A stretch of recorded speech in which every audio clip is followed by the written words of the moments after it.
1,5001,500นะเจ้าก็มีพี่น้อยน่าสารกา500เจ้าแม่น้อยหีบทอง500เจ้า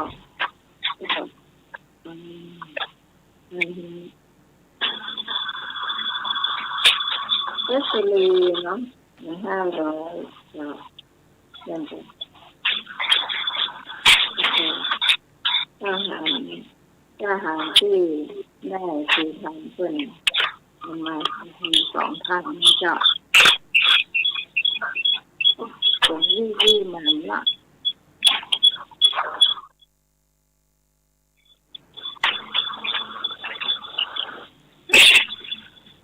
อ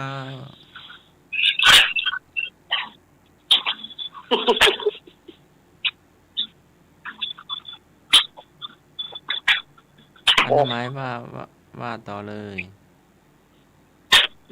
หมดแล้วพระสงฆ์ท่านนะเจ้าท่านสมามีเนาะคณะแพทย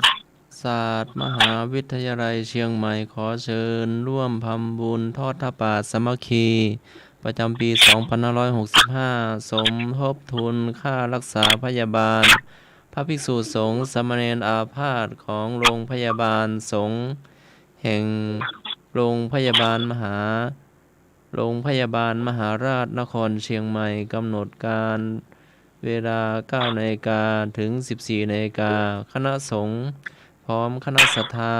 วัดต่างๆบุคลากรทางคณะแพทยศาสตร์พุทธศาสนิกชนถวายองค์ผ้าป่าเวลา 14 นาฬิกาถึง 15 นาฬิกาพิธีทอดผ้าป่า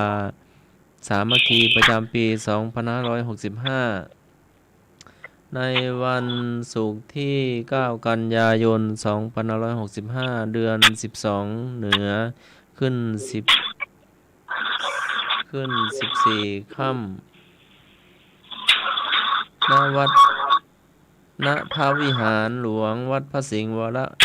วิหารอำเภอเมืองจังหวัดเชียงใหม่เชิญผู้มีจิตศรัทธาร่วมบริจาคสมทบทุนมูลนิธิโรงพยาบาลสวนดอกเพื่อพระภิกษุสงฆ์อาพาธผ่านบัญชีธนาคารกสิกรไทยชื่อบัญชีนิธิสงฆ์อาพาธในมูลนิธิโรงพยาบาลสวนดอก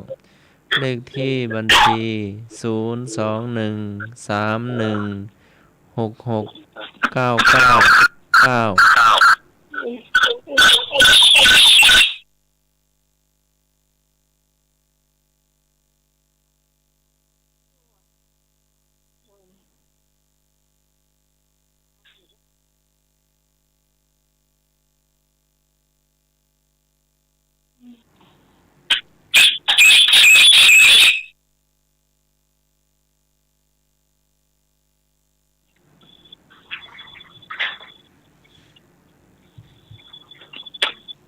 ไม่ควรติดวิทยุเลย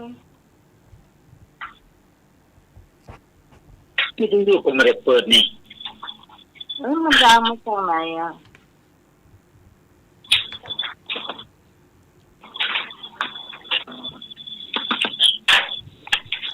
โอ้ฝนตกเนาะ อันนี้ก็ฝนตกเหมือนกันนะ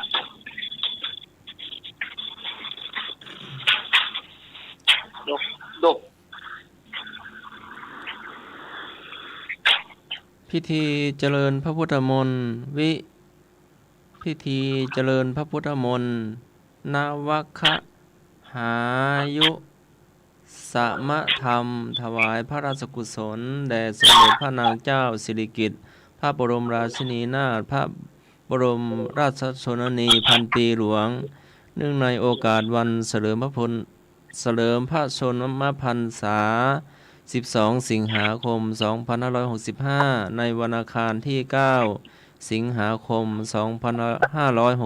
2565 เวลา 9 นาฬิกา00 น.ณ วัดพระสิงห์อำเภอเมืองเชียงใหม่ จังหวัดเชียงใหม่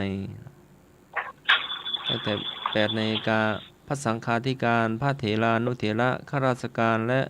ผ พุทธศาสนิกชนพร้อมกันนะมนต์พิธีเนาะ ไม่ได้เปิดวิทยุก่อน พอถึงเวลา9 นาฬิกาพระพรหมโมลีกรรมการมหาเถรสมาคมผู้รักษาการแทนเจ้าคณะใหญ่หนเหนือประธานสงฆ์ก็ได้จุดธูปเทียนบูชาพระรัตนตรัยเนาะเจ้าคณะภาค4 5 6 7ถวายสักการะแด่ประธานสงฆ์ผู้ว่าราชการจังหวัดเชียงใหม่ประธานฝ่ายคฤหัสถ์ถวายสักการะแด่ประธานสงฆ์ผู้อำนวยการสำนักงานพระพุทธศาสนาแห่งชาติหรือผู้แทนถวายสักการะแด่ประธานสงฆ์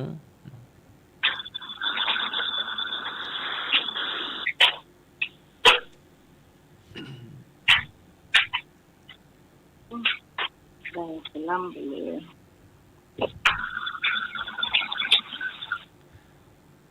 ประธานในพิธีเปิดกลวยกระทงดอกไม้ธูปเทียนแพเบื้องหน้าพระบรมฉายาลักษณ์สมเด็จพระนางเจ้าสิริกิติ์พระบรมราชินีนาถพระบรมราชชนพันปีหลวงประธานพิธีกราบบังคมทูลถวายพระพรชัยมงคล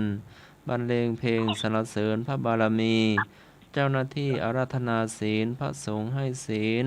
ประธานสงฆ์กล่าวสัมโมทนียกถาพระพิธีประกอบพิธีบายสีทูลพระขวัญปั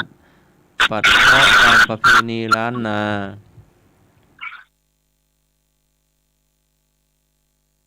พระพิธีแสดงพระธรรมเทศนาพื้นเมืองสารากะลิวิชาสูตรเจ้าหน้าที่อาราธนาพระปริตรพระสงฆ์ทรงสมณศักดิ์10 รูปเจริญพระพุทธมนต์นวัคคะหายุสมธรรมพระมหาเถราจารย์ทรงสมณศักดิ์4 รูปนั่งอธิษฐานจิตพระสงฆ์ทั้งปวงร่วมกับพระพุทธศาสนิกชนเจริญจิตตภาวนาถวายพระราชกุศลประธานในพิธีผู้มีเกียรติถวายทายธรรมแด่พระสงฆ์พระสงฆ์อนุโมทนาเสร็จพิธีเวลา 11 นาฬิกาถวายพระทหารเพลแด่พระภิกษุสามเณรรับประทานอาหารพร้อมกันหมายเหตุกำหนดการนี้สามารถเปลี่ยนแปลงได้ตามความเหมาะสมแต่งกายข้าราชการเครื่องแบบปฏิบัติราชการกากีคอพับแขนยาวประชาชนชุดผ้าไทยโทนสีฟ้า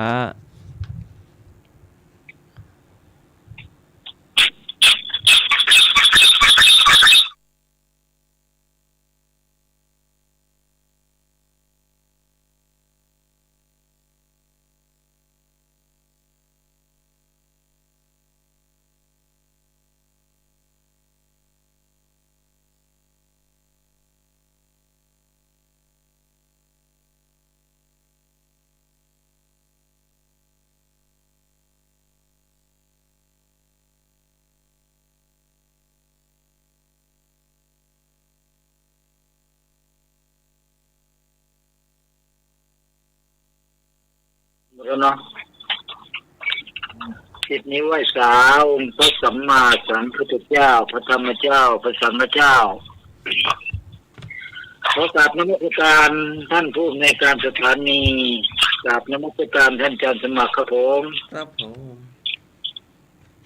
สวัสดีครับเนรลักษณ์นมัสการครับเจริญพรโยมแม่บัวเกียงโยมแม่คำเอ้ยโยมแม่คำบางโยมแม่เย็นฤดีโยมแม่ตอมศรีปราบุญแล้วก็หลายๆญาติโยมทุกท่านที่เป็นแม่ทั้งหลายนะวันนี้ใกล้วันแม่เข้ามาทุกวันวันแม่ก็ตรงกับวันศุกร์เนาะวันเสาร์เราก็จัดรายการก็คงจะเลยวันแม่ไปอีกวันนึงวันนี้ก็เป็นรายการธรรมะคลายเครียดช่วงธรรมะวันนี้ธรรมะใช่ไหมโยมพิสมัย เจ้า เป็น โยมบัวเขียงอยู่ดอนจันทร์โยมคำเอ้ยอยู่ดอยน้อยพัฒนาโยมแม่คำบางอยู่ปากก้อมเนาะโยมเย็นฤดีก็ป่าเศร้าโยมจองศรีก็ป่าบงใช่ไหมคงไม่ผิดเนาะตรงนั้นหนุ่ยก็อยู่ที่เก่าเนาะผู้ช่วยนึกก็อยู่ที่เก่าเนาะครับไม่การครับผม แจ้กำลังอันนี้ไอเฮ็ดลม นะ ไอเฮ็ดลม โยมนึกก็เป็นเห็ดเป็นโม่งโก้งอะไรงั้น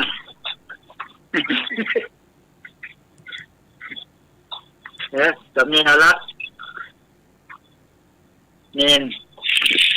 เห็ดเป็นโม่งโก้งในทั้งเหนือก็เพราะว่าเห็ดไข่ผ่านเนาะใช่ไหม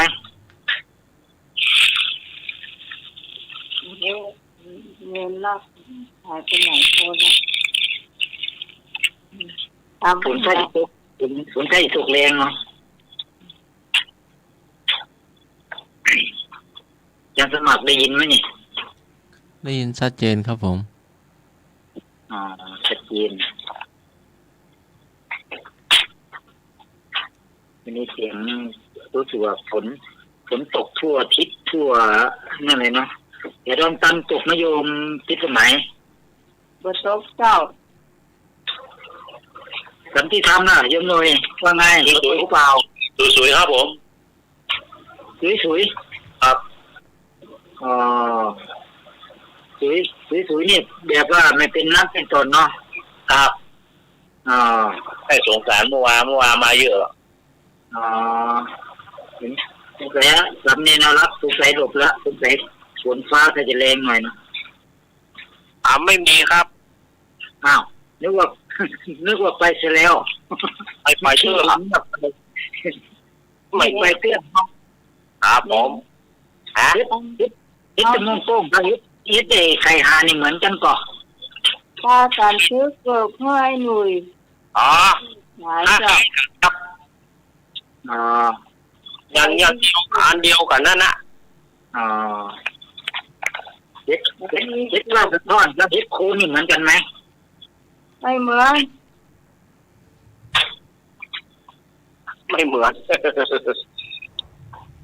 อีกคนคืออีกคนก็โอ้ย แต่เฮ็ดว่าจะทอดล่ะมันเป็นยังไง